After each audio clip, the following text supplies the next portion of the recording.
Tuloy-tuloy pa rin ang paghahain ng kandidatura ng mga gustong tumakbo para sa halalan sa susunod na taon.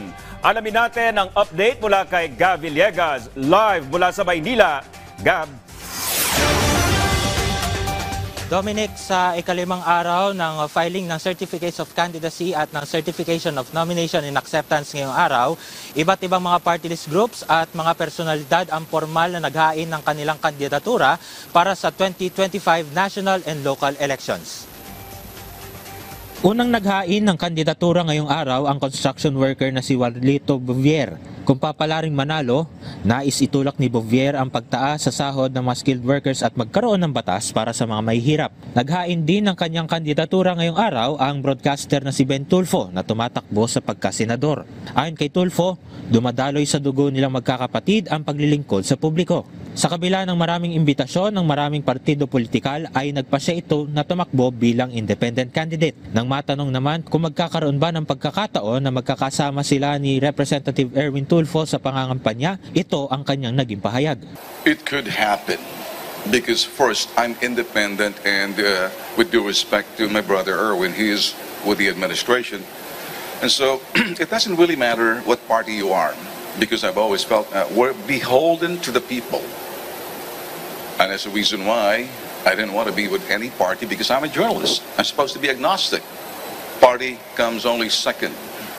Naghain rin ng Certificate of Nomination and Acceptance ang Kabataan Party List, kung saan sinamahan ni Kabataan Party List Representative Raul Manuel ang mga bago nitong nominees sa pangunguna ng dating Student Regent ng University of the Philippines na si Attorney Rene Co. Ibinida nila ang mga batas na kanilang naipasa tulad ng libreng edukasyon sa kolehiyo, free public wifi at dagdag sahod para sa mga BPO workers. Kapag muling makaupo sa Kongreso, patuloy pa rin nilang isusulong ng kanilang grupo ang interes ng mga kabataan.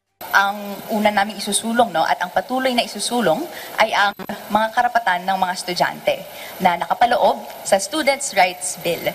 So yun po ang unang isusulong, ang pagkilala at further protections para sa mga karapatan ng mga estudyante. Nang matanong hinggil sa planong pag-endorso at paghahain ng impeachment laban kay Vice President Sara Duterte, nais nilang mapanagot ang Vice Presidente sa questionableng paggasta at ng pag-iwas nito sa tanong ng publiko. Patuloy at clear po ang boses ng kabataan, clear ang kanilang manifestation kung anong gusto nilang mangyari kay Sara Duterte. Patuloy na evasion of accountability, this betrayal of public trust, clear po yung gusto ng kabataan. Gusto siyang matanggal sa kanyang posisyon. Naghain naman ng kanilang kona ang Toda Action Party List. Nais nilang isulong na paigtingin pa ang karapatan at benepisyo ng mga tricycle drivers sa bansa sa pamamagitan naman ng pagpasa ng Magna Carta for Tricycle Drivers at Operators. Nagfile din ng kanilang kona ang multi-sectoral wing ng Liberal Party, ang MP Party List o Mamamayang Liberal, kung saan nominee ng grupo sina dating Senador Laila de Lima, dating Ifugao Representative Teddy Bagilat at dating Quezon Representative Erin Tanyada. Ang Kasangga Party List naman, pinangungunahan ni Angkas CEO George Reyeca ang paghahain ng kona. Nais ng kanilang grupo na katawanin ang mga motorcycle taxi drivers at iba pang manggagawang nasa informal sector. Unang beses ring tatakbo ngayong 25 elections ang Dagat Party List na kumakatawan naman sa mga agripreneurs at mga mangingisda.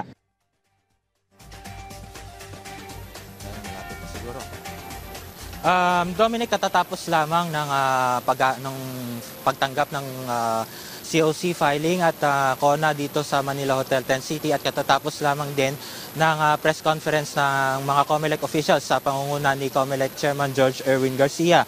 Ayon kay Chairman Garcia, aabot sa 12 ang nag-file ng kanilang mga COC para sa pagkasenador kung saan ang total number nito ay aabot na sa 70 o 70. Habang sa mga party list group naman, 32 ang nadagdag sa listahan ngayong araw kung saan ngayon ang total number nito since day 1 ay aabot na sa 73. Wala pa rin naitatala ang COMELEC na mga election-related violence dito sa bansa kahit pa naiulat ang pagpatay sa ABC President ng Bulacan noong Huwebes. Naghahanda na rin ang COMELEC sa mga contingency plan para sa huling 2 araw ng COC filing dahil sa inaasahan ng mga dagsa ng mga senatorial aspirants pati na rin ng mga party list groups dito sa Manila Hotel sa Maynila. Ibinahagi rin ni Chairman Garcia na tinatayang aabot sa 20 million ang bilang ng mga Gen Zs na inaasahang boboto sa 2025 elections. Ayon kay Chairman Garcia, sapat ang bilang na ito para makapaghalal ng ilang mga senador at mga party list groups. At bukas ay muling magpapatuloy ang sinasagawang COC filing dito sa Manila Hotel 10 City mula alas 8 ng umaga hanggang alas 5 ng hapon. At yan muna ang latest. Balik sa Dominic. Alright, maraming salamat, Gab Villegas.